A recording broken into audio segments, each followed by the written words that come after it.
Right, I think we'll kick off the session, yeah? Yes. Hello and welcome everyone to yet another engaging session of the Organic Majlis. The topic today, I think we'll kick off the session, yeah? Growth of tea and coffee. Hello and welcome everyone to yet another engaging session of the Organic Majlis. The topic today, I think we'll kick off. Okay, yeah, I think that's sorted. Can you hear me? Yeah, you can, yeah? Yeah. I'm your host, Shinu Pillai from GL Exhibitions, organizers of the Tea and Coffee Expo, co-located with the 23rd edition of Middle East Organic and Natural Product Expo in Dubai, taking place from 17 to 19 this November at the Dubai World Trade Center. Organic Majlis is the Middle East online community of exporters and importers of all things bio, natural, and organic. And it is part of the 365-day export promotion that we offer instead of just a 3-day expo. The MENA tea and coffee market is expected to grow at a compound annual growth rate, CAGR, of 7.5% between 2022 and 2027, while that of the UAE alone would increase by 8.3% for the same period. Furthermore, with the growing culture of cafes and tea outlets in countries like Saudi Arabia and the UAE, the product ranges has expanded to cater to a wide variety of tastes and preferences. Needless to say, the huge re-export hub that Dubai has become, especially for this sector. In today's session, we will have the privilege of hearing from some of the leaders in the sector who will shed light on the growing demand, policy landscape, emerging trends, and the application of strategies to develop your exports into the GCC. Without further ado, allow me to introduce our esteemed panelists. First up, we have Carolina Gutierrez, Head of Coffee at Bevarabia. Carolina, did I pronounce your last name right? That's correct, yes. Thank you. With over 12 years of global experience in specialty coffee, Carolina is a dynamic leader recognized for her deep industry expertise, entrepreneurial drive, and strategic business acumen. As co-founder of Tres Marias Coffee Company and Gold Box Roastery, Carolina built brands from the ground up, designing roast profiles, developing digital channels, and forging key partnerships that fuel growth and customer engagement. Her unique blend of hands-on production knowledge and sharp business strategies have made her a trusted figure in the MENA coffee scene. Carolina, once again, welcome. Thank you. Hey, everyone. So second, we have Adhya, General Manager for Americana Restaurants. Deba Adhya has over 25 years of leadership experience in startups and large corporates in consulting, retail, and HoReCa businesses. He is currently a member of the executive leadership team at Americana Restaurants International, heading Saudi Arabia business. His earlier roles include General Manager, Procurement and Supply Chain, General Manager, Home Delivery, General Manager, Finance, and Area Director for UAE, Oman, and Qatar. Wow. After his engineering and MBA from India, Deba joined the Tata Group in management consulting business at Tata Strategic Management, where he led retail and consumer goods and energy and chemicals and media practices. Once again, Deba, thank you very much for joining us. Good afternoon, everyone. Thanks, Shinu, for the intro. And I'm very privileged and glad to have Carolina as a co-panelist with her deep knowledge of the sector. I'm sure I would also enjoy the session as all the participants. Thank you. Brilliant. I'm just figuring out my volume. I think you can still hear me. Yeah, okay, good.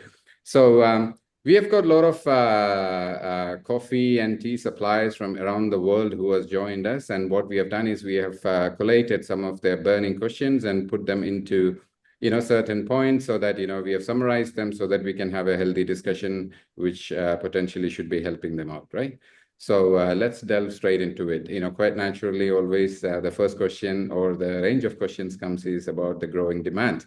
So I think if you could shed a little more light in terms of what specific trends have you observed in the Middle East that indicate a growing demand for specialty coffee and tea, and how are these trends different from, if at all they are, from the global trends? So, Carolina, if we could start with you. Of course. I think my experience now is around 12 plus years. So I had the privilege of starting off when the market was still very fresh. I can see that starting around 2013, there were a few players in the game, mainly focusing on commercial coffees. And there were other players that they saw that there was a space, there was a lack. So they also started focusing a bit more on traceability, offering a bit more premium coffee. So I think that's kind of like what kickstarted as well this trend of specialty coffee. I think the real boom happened around 2014. I was having the privilege as well. I had my own roastery back in 2015. So for me, it was pretty exciting to see how the market was very interested in knowing more information about specialty coffee. And there's a lot of people still that don't understand the term, what is specialty coffee? For someone that, as myself, who has dedicated a lot of time in education, I've done a lot of studies with the Specialty Coffee Association. We have 5 different modules within the category. We have a barista certification, which comes with 3 levels. It comes with beginner, intermediate, and professional. I enjoyed doing all 3. And also for brewing is the other category, is anything that's water and coffee. It's filtered method. This is also has the 3 same levels, and then they can also learn about sensory skills. This ability also helps someone who doesn't understand when they want to explain the taste of the coffee. They can start developing their palates to see the flavors within coffee, the smells, the aromas, because sometimes when we're describing chocolate, nuts, floral, we feel a bit lost for someone who hasn't developed yet the palate. It's something that maybe requires a bit of experience. The other one is green beans, which is the raw material. This is also very key because it's basically where the coffee comes from the plant, the farmer. It takes 3 to 5 years to grow coffee, and from there it goes through the process of different processing, either natural, washed, honey, and there's new methods of processing as well. So green coffee definitely is its own study. It's on its own and very interesting as well. This affects the quality of the coffee. And the last one is roasting. Roasting as well is fundamental because after the farmer gives the roastery the green coffee, they have to develop a very good profile for us people to enjoy the coffee itself. So depending if they do have the understanding, if they do have the software and a few tools that will help roast the coffee in the best way, like moisture, color analyzer for quality controls. This will help as well give the quality will be much better. So I feel like by educating, the UAE has definitely has felt curious because in the Middle East, coffee is a big deal. I think there's a lot of culture with Arabic coffee being lightly roasted, Turkish coffee or Greek coffee being a little bit slightly darker roast. And I think now with commercial premium coffees, they're a bit medium to dark roast. And now with specialty coffee, the main difference is that we're not roasting any of these coffees, nor light, nor dark, but mainly specialty coffee. We want to make sure that it's between light to medium roast to make sure that the attributes of the coffee are there and we can enjoy the coffee mainly as its raw products. You can enjoy the natural flavors coming from the farm, coming from the processing, and it's very enjoyable, by the way. Specialty coffee, when we talk about the term specialty coffee, is mainly when we're referring to the quality. First, we analyze the green coffee itself. We weigh out 350 grams of coffee, and it goes through a selection process of determining if it has defects or not. After we determine if the coffee has defects, either it could be categorized by primary defects, which could affect the taste of the coffee. If any of those defects are found, it's categorized as not specialty, but already commercial. If the coffee doesn't have any primary defects, we also scan for secondary defects, which could be a bit minor, but we still need to find quite a few to say, it still has maybe secondary, not primary, but still secondary for also to affect. If we don't find primary nor secondary, we can determine it is specialty coffee. But the last thing that we need to do is roast the coffee and do an evaluation of cupping. When we do cupping, we mainly want to roast the coffee from green to brown. And then we're going to conduct a cupping session by grinding the coffee, boiling hot water into a certain temperature and pouring the hot water on top of the coffee. And then we're planning to start filling out a cupping form. So the form has many different blocks, which will start from fragrance, aroma. That is the first block that we find. We need to determine if the aroma of the coffee is predominant with a good aroma or not. This will start giving grades to the coffee. You can start from 7 to 10. Depending on the score, this will affect the ending score of the coffee. So on the sheet, it does mention the scores that we can give the coffee. So it has fragrance, flavor, aroma, acidity, balance, overall score as well. And there's also defects as well. If the coffee scores more than 80 points and above, it's categorized as specialty coffee.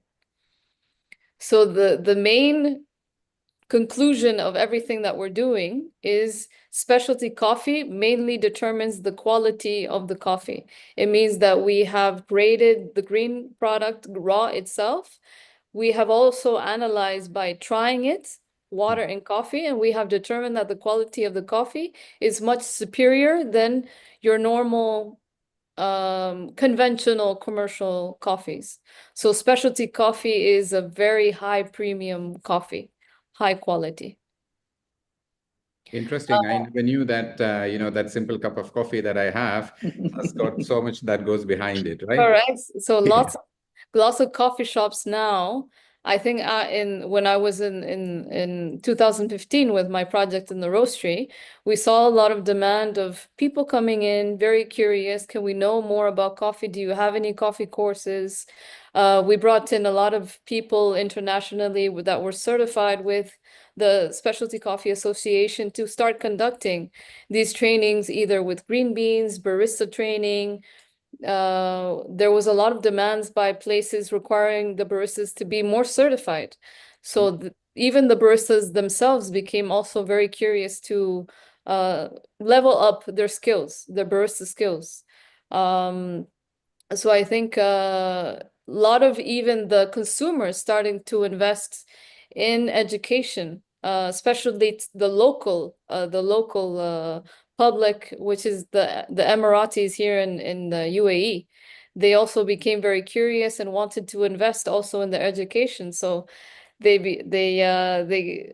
before we couldn't even tell them much, but they started to ask more questions. What is the process of the coffee? What is the altitude? Do you know the cupping scores? So the public and also the roasteries, the cafes, they had to level up as well the service and also their products. So this is something that also helped the demand of coffee and specialty coffee as well. I think also internationally, we had people from Kuwait, we had people from Saudi, Bahrain coming in the roastery saying, "Oh, I'm hearing about your roastery. Can we try your coffee?" So I think by having this curiosity, by becoming more educated, this is what's creating this trend around coffee and specialty coffee. Amazing, Carolina, because, we can pretty much safely say that, like even there is demand and that curiosity coming all the way from the end user point as well, right? Yes. So let's ask Deba what his take is on. I mean, Deba, if you could tell us a little more in terms of what is your take on the tea sector that you come across. Sure. So obviously, we heard a lot of technical aspects. I would look at it a little bit from a consumer aspect, because we are all consumers, and also from a business aspect, because as of now, one of my key responsibilities is to manage the Krispy Kreme brand. And for us, coffee is an important part of the offering that we have. Also in Americana, we run two other coffee brands. So we run Peet's Coffee in UAE and Saudi, which is slightly premium, bordering on specialty coffee. And then we also run Costa Coffee in not in GCC, but outside in Kazakhstan, Jordan, and Egypt. So we have our hands in different types of coffee across markets. And in some of our other chains, for example, in Wimpy, we offer, I won't call specialty, but a different tea. So we have a range of boba teas, which is also becoming quite popular, especially among the youth now. So obviously, so that's the kind of context and background, and accordingly, our sourcing strategies are also different, but we'll go into that later. So what I see, and let me start with tea, since you mentioned, obviously, coming from India, where tea is one of the has been in one of the important industries in terms of both consumption and export. And India is known for a lot of specialty teas, high-end teas, especially from Darjeeling origin and some in Assam too. So we always knew this concept of, how you balance a flavor and a liquor and what are the blends that you do and stuff like that. But those were still regular tea with upgrading the quality or the sensory aspect.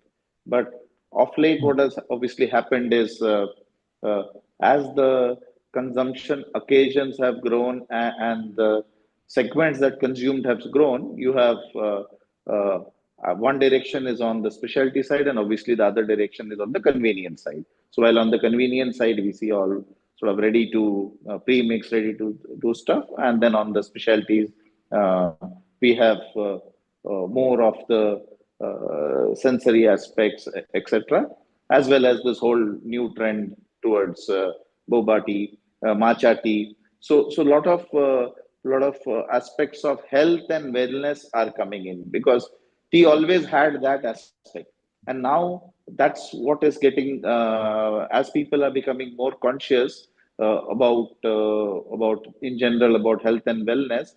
Tea is playing a very important role in that journey, and then away from other not so healthy beverages. So that that wellness side of tea is this thing, and then as you know, this region, especially UAE, may not be that much Saudi, is such a cosmopolitan mix of consumers.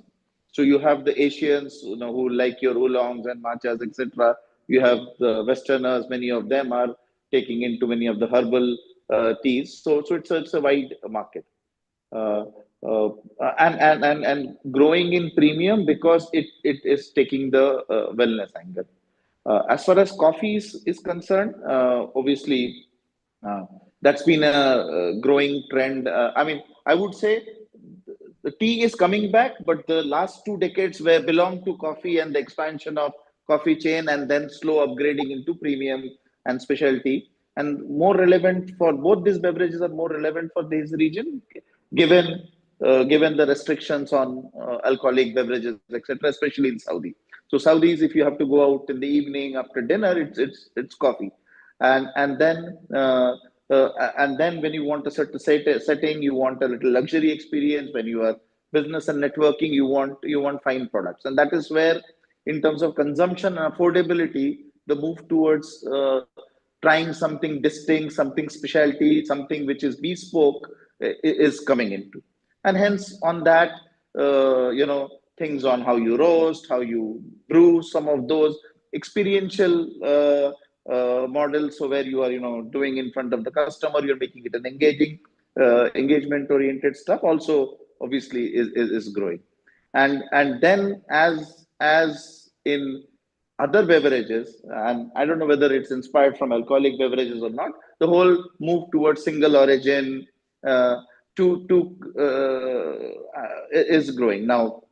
Now Carolina would know how much of it makes a difference in the taste and experience, but I think it gives a certain amount of premiumness, and as with this whole move on wanting to know what I consume, in some sense the origins have started mattering. Okay, so and then the last trend, and if you're looking at these specialty products, obviously it is more enlightened customer base that they're looking at. Then this whole angle of what is the other impact of the product, what is the footprint that it has, the whole sustainability angle, how is the farming done, what are the practices when you're growing tea, coffee. These are some of the other aspects that are playing in shaping consumer demand and preference. So one side is the product quality technical side. The other thing is all the lifestyle and how it appeals to the emerging value space. So it's a combination of the two that is making this segment find its place and growing, especially in this region.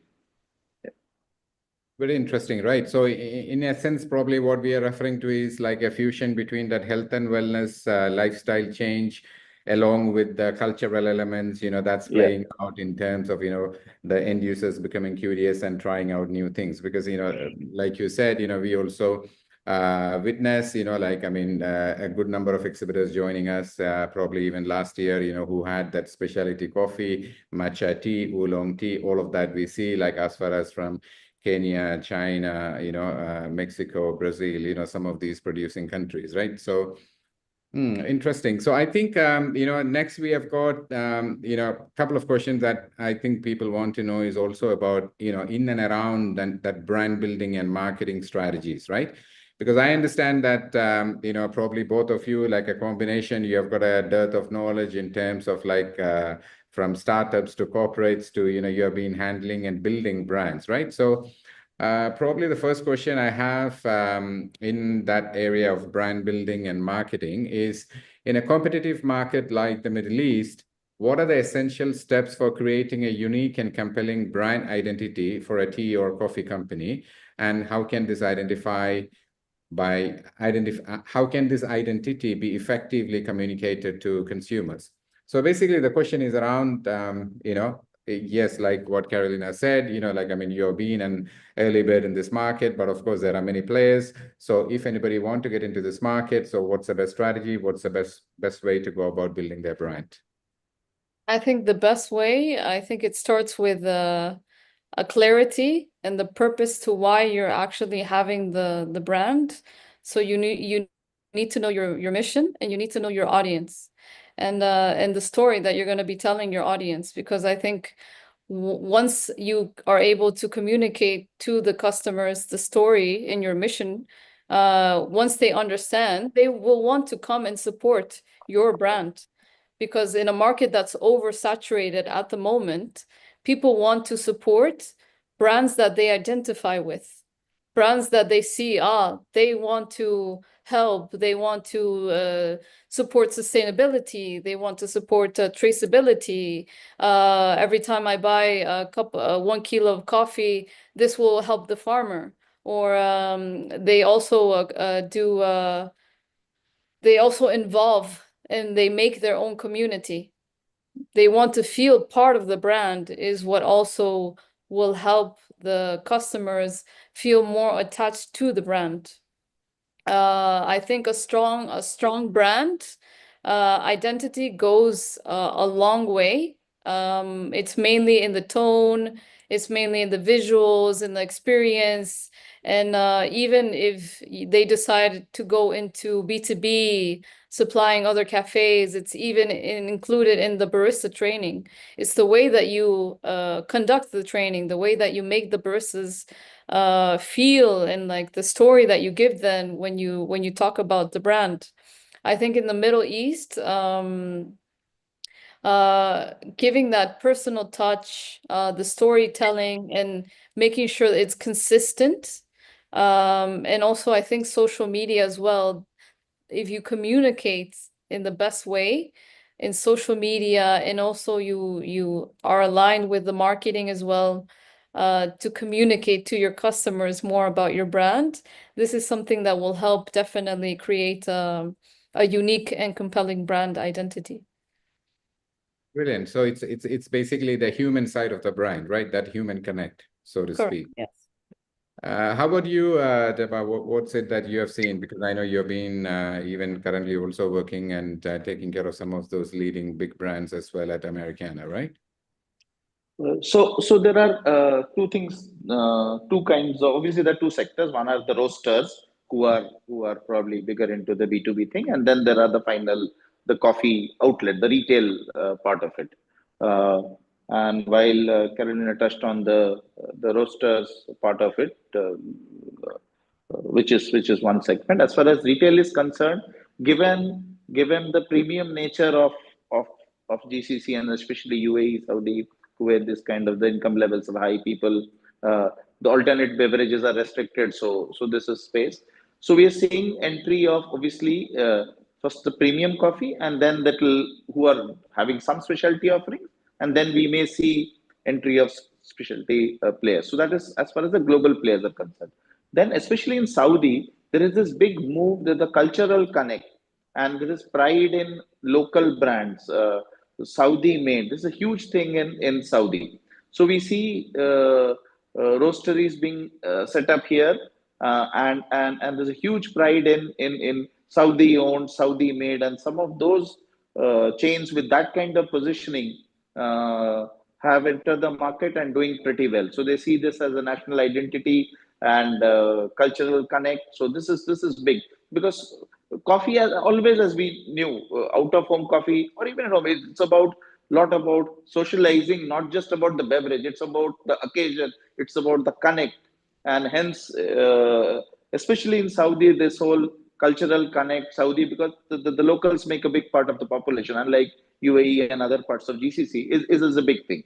Whereas in UAE, probably the whole thing of international brands, what is globally best, that's what appeals more.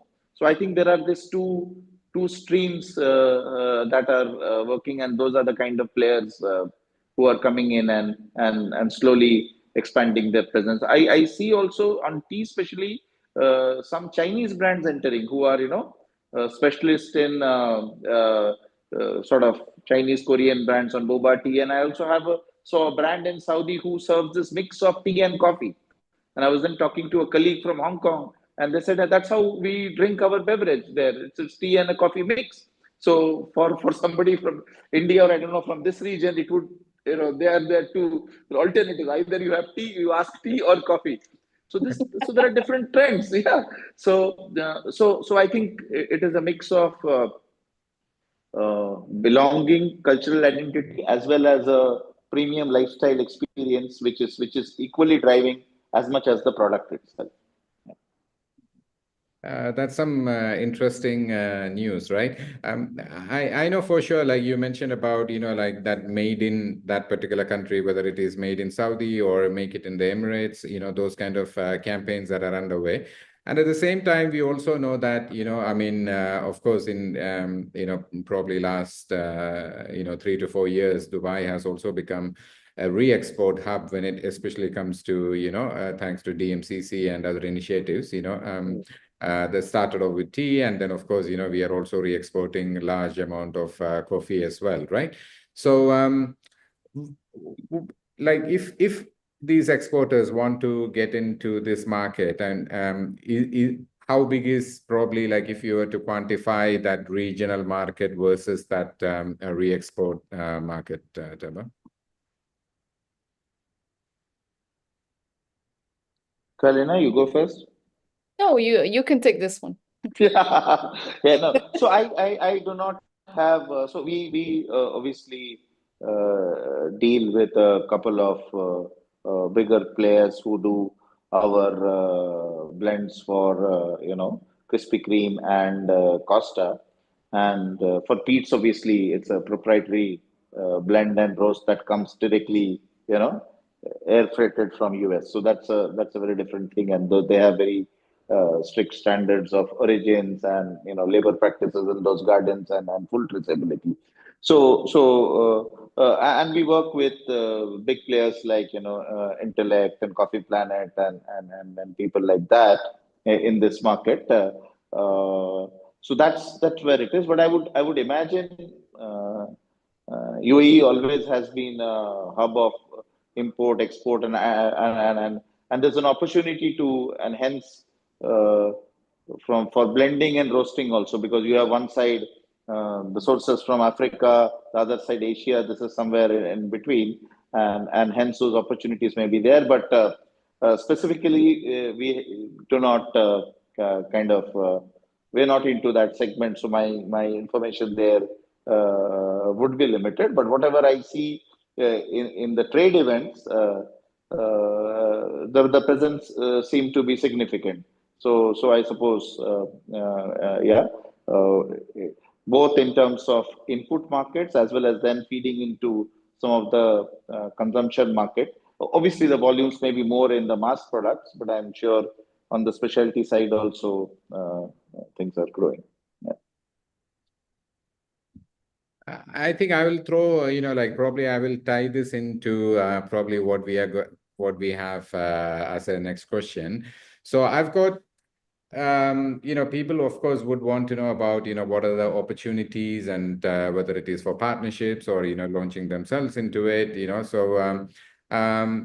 So on a B2B sector, like if somebody wants to get into these markets, what would be some of what do you recommend as a first step in terms of, because I would take a step back and probably ask the question as in terms of, are there any specific country of origin that is a favorite here, or usually, like both of you in your work or sourcing life, are you open to new countries, trying out something new?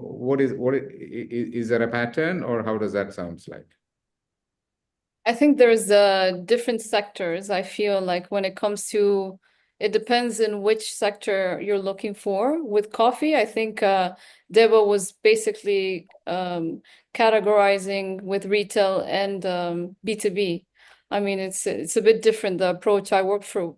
Mainly with B2B is where my heaviest weight lies. Retail, I've done a little bit of it, so I have a bit of experience with that. They're completely different. I feel like if someone is looking to enter in a B2B sector, whether it's either a new roastery or a new product like green beans or something like that they're planning to distribute, is definitely have investment behind them and a clear vision and knowing their audience well and knowing who the key players are. So they know, why are these people standing out in the market? Is this something I need to do a proper research before coming? Because it seems that, yes, UAE, we are spoiled with many options. So it has become a very oversaturated market at the moment. But I feel that the right concept always has opportunities, obviously, to become a big player in the market. As long as the concept is clear and the mission is there. It's basically relying in your investment in products and your investment with the marketing to keep exposing your products, to do events like pop-ups, tastings, maybe involving influencers, maybe doing some barista competitions, some collaborations with other brands.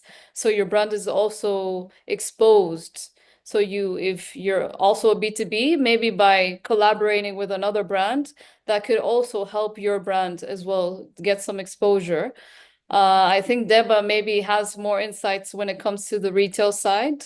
But it's definitely from the B2B side, I would feel that there is a lot of research that has to be done before coming in the market, understanding that this market is different than other markets. But we are very curious always when there's a new cafe or a roastery, you will feel curiosity. We will go, we will taste, we will give them, a new cafe open in town. I want to see what is it about, who are the owners, what products do they have? Do they have food on the menu when it comes to like retails, or you buy that product? For sure, you're gonna buy it.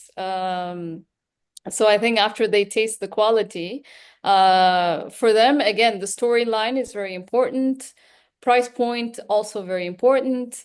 So if you have that small lack, and you improve and make better, there's definitely a way that in a space as well for you in this market.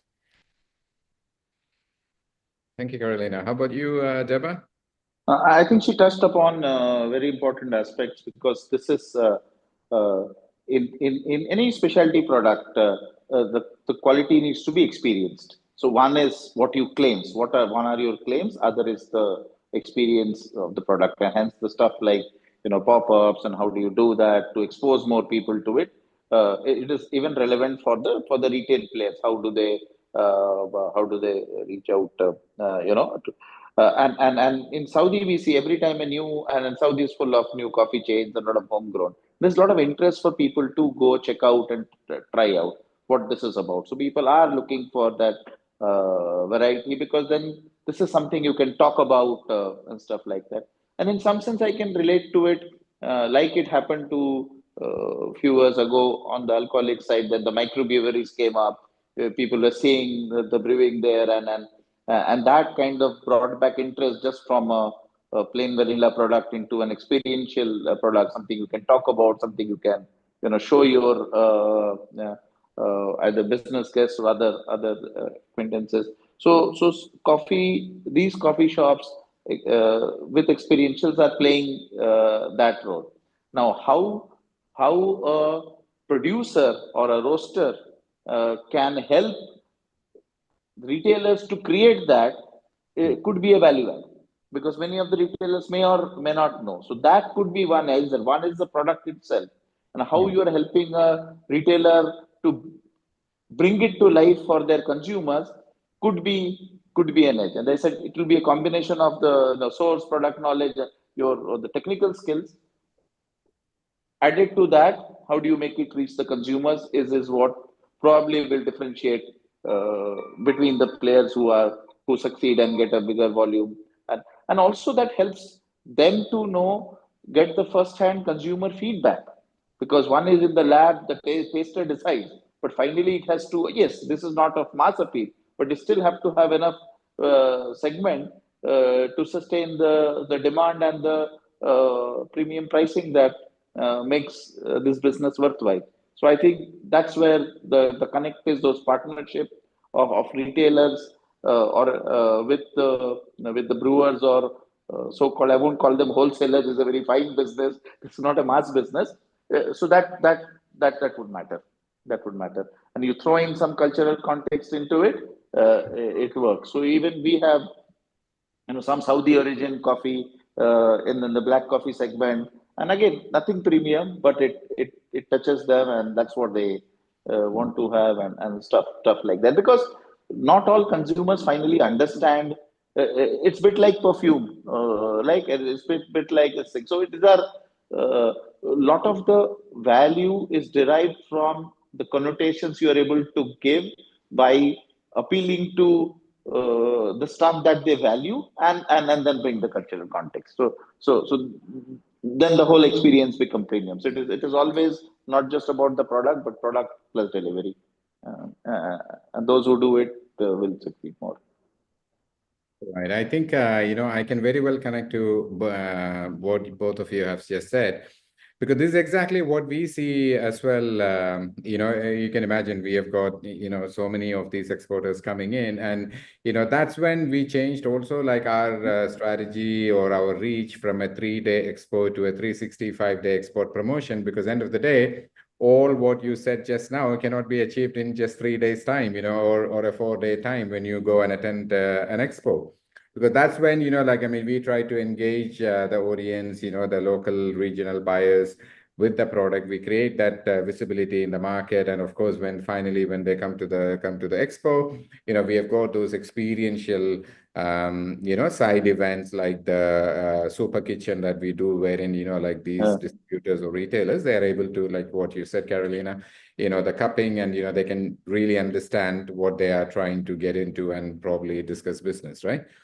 So I think I've got one more question within that opportunity section, which is how can businesses identify and approach potential partners for collaborations in the Middle East market, and what factors should they consider when evaluating such opportunities? So basically, the question here is,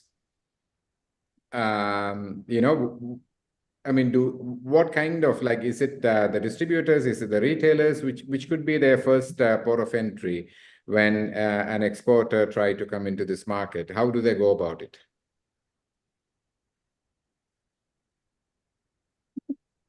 Deba, you want to go first?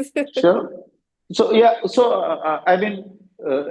that typically that depends on two things. One is how concentrated the end market is, and hence your ability then be able to reach or want to go through somebody else. And sometimes the regulatory framework and stuff. So and in the Middle East, we know the regulations have meant in many businesses people having a local partner. The language, cultural contexts are different, and stuff like that. Having said that, though, today with media and everything, and Dubai being so cosmopolitan, those distances have crashed. So there is a scope to also reach out directly. So it's really depending on the appetite, whether somebody wants to remain a niche player, somebody wants to make it big. Are they looking at only the market here, or they're looking here plus re-export? So that will define the level of investment they do, and hence the route, whether they approach directly or they go through a consolidator or some expert who can present to them. And you see both models exist, but especially given the geographical location, many people are choosing to build a presence here, given this is not just about this market, but the whole re-export potential and the liberal trade regime, especially UAE. And when it comes to Saudi, it's what the attraction is, the big local market. So there is no straight answers. And in terms of what may appeal, the other point probably we did not cover is there are certain other where culture and product come. For example, certain flavor notes or stuff like saffron, very relevant here. Cardamom, very relevant for tea. Now, actually, cardamom doesn't help the tea. It distracts from the tea. But it is such a strong cultural and flavor connotation here. The consumer obviously is looking for something good, but it also probably scared to go too far away. So how do you balance that familiarity versus something which is probably a unique international experience for which you command a premium, are also the things one has to think about. And how do you blend this thing to be there? But as I said, this region is a trade-driven market, so obviously that's where it is, and it really depends on the ambition, the size of the ambition, which we should determine. How much investment you will put in, and what kind of partnerships you do. So there is no answer, because when the consumer segment is big, you have single shops to city chains to the full country chains, their procurement practices also would be different. Plus, you have pure beverage chains as well as the food for which beverage is one part. Their outlook could be slightly different in terms of when they're looking to, what kind of suppliers they want to partner with. So there is no straight answer to this. It really depends on what you want to do. And totally. I think from my side, it's insightful what Deba was saying, but I feel like if someone new is coming to the market, obviously understand how the market works, try to fill the lack in the market, try to analyze what are the empty holes and what value you can offer, and either try to offer at a competitive price. Obviously, the client, if they're used to a product, the only reasons why they would want to change a product is because it's better in quality or the price makes sense for them as well. So either you keep the same quality, offering a better price, or you provide something even better that they're not even going to question the price. But again, this is something that they need to analyze within what do they want to do. Obviously, you want to provide the customer some value. So they're obviously, they want to change when they see, oh, I need to have this product because either it's something I don't have and it's providing value for me. So I am willing to change once you see the value it provides. So I feel like if you are in a niche market, customers are willing to pay a bit more the price. But if the market is competitive and you're just coming in offering the same product, your price will have to be very competitive or below price of your other competitors because there are stronger players in the market which you're competing. So there has to be some sort of a value for the customer to want to change. Very true that, Carolina. I know that we have got probably another 10 minutes left. So you just touched upon the price point, right? So I think that nicely brings us to the final segment, which was about market challenges and strategies for success, right? So when I look at that, probably I think the prominent question that I can see in front of me is, in the face of market challenges such as market saturation and price fluctuations, what strategies have proven effective for businesses in the Middle East tea and coffee industry to maintain growth and profitability over long term? So I know that, Carolina, you just touched upon the price element. So if you could kindly elaborate, yeah. I feel like when it comes to what the strategies that you could possibly build in an oversaturated market, and when it comes to the price fluctuation, is diversifying your product. So whether it's easy to drink coffee, or you want to create a cold brew brand, or you want to go into a private label, or everything is controlling your operational costs in building as well, maybe some direct trade relationships to offer the public a better price.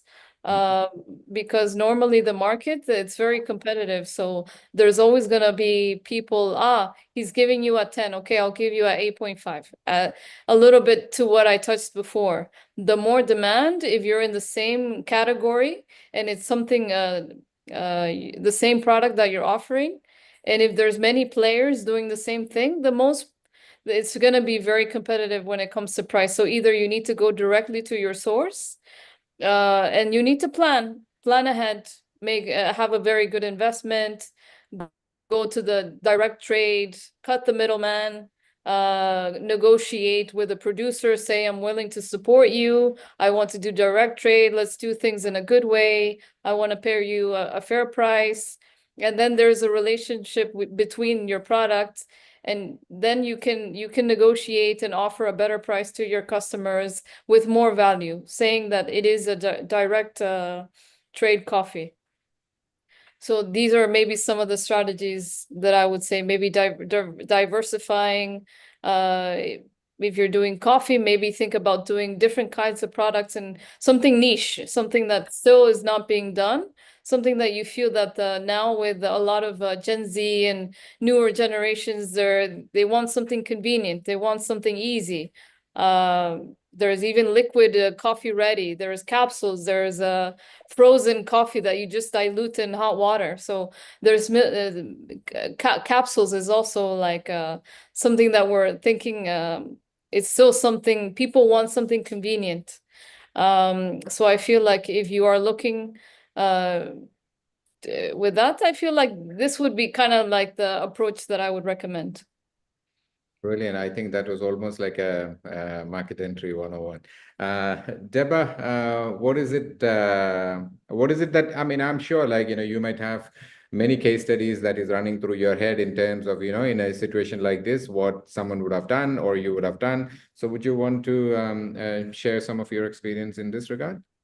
So 2-3 things. One is we are still into the mass category. So and this is at the end of the day, tea and coffee is commodity. The specialties are little less commodity than the others. Yeah. So obviously they are subject to the cycles and not just demand supply. The supply gets affected by climate. So the whole thing accentuates.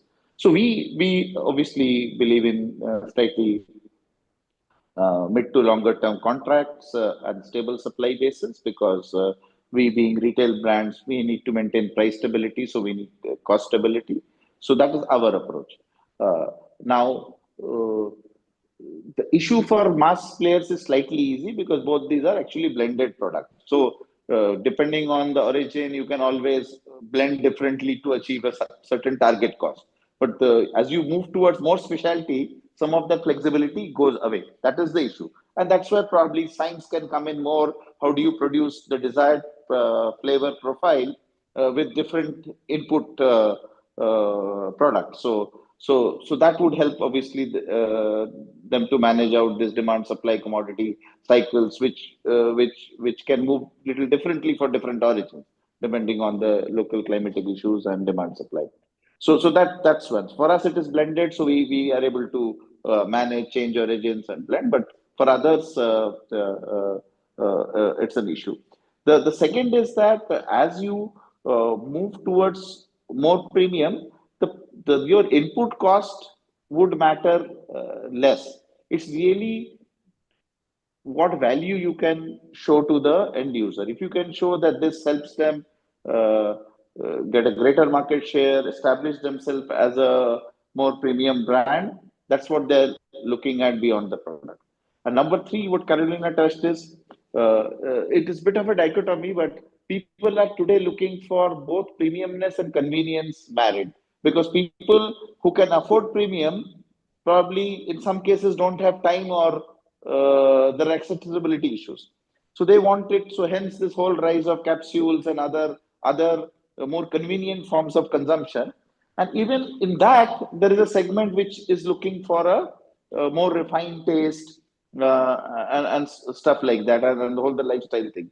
So that's another opportunity. Can in terms of technology, of brewing technology, or whichever way, product preservation technology, you can do something which then increases your appeal, and it helps you ride a bit of the cycles. Because even in retail, in terms of growth, there is extra retail spending. When the cycle slows down a bit, then the out of home goes down, in home increases. So if you have your feet in both, that helps you to kind of balance the demand of the two, which in case of these kind of products will need little more science and technology to be able to deliver that, at least the taste aspect of it. So these would be the various factors that Amazing. I know that all this while probably we have been discussing more about the product itself, right? So I just wanted to ask you one question, which is about the sourcing country of origin, right? So have you lately seen any kind of a trend in terms of there is affinity or interest towards a particular region or a country, especially in this region? So quickly, sorry, Karina, please go. No, go ahead. No, so I have less information. So quickly, so obviously for coffee it is either Latin American or African, but the more the mass in this segment, people want out of so Brazil doesn't cut. Guatemala cuts more than Brazil.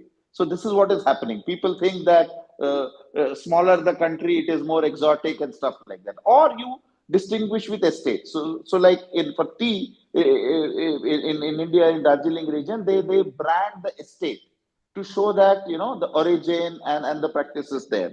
So obviously, in terms of the tea and health tea, Japan is big, the whole matcha and other stuff, because it's seen as more conscious in terms of quality and everything. Sri Lanka has always dominated because of the sheer quality. Darjeeling I mentioned. So those are more on the little premium and specialty tea, and we are anyways not talking of the mass segment, so I'm not talking of the other origin. So this is what we've seen. The more smaller or exotic the places, the people have that fascination. So less known sounds little premium phenomenon is also there in this segment. That's what I've seen. I think the local market, I feel if we're talking in the MENA region, there, again, as Deba mentioned, South American coffees and African coffees are key. When we talk about South American coffees, Brazil is always a main interest coffee, mainly because the tasting notes, low acidity, easy to drink. When it blends with milk, it blends in a very good way, has a very good taste. Colombia is also a coffee of demand in South America. Supremo is mainly like this is mainly what the market is used to. Colombia is mainly here in the region is a bit more like, yes, it has less acidity compared to African coffees, but it is a bit more fruity.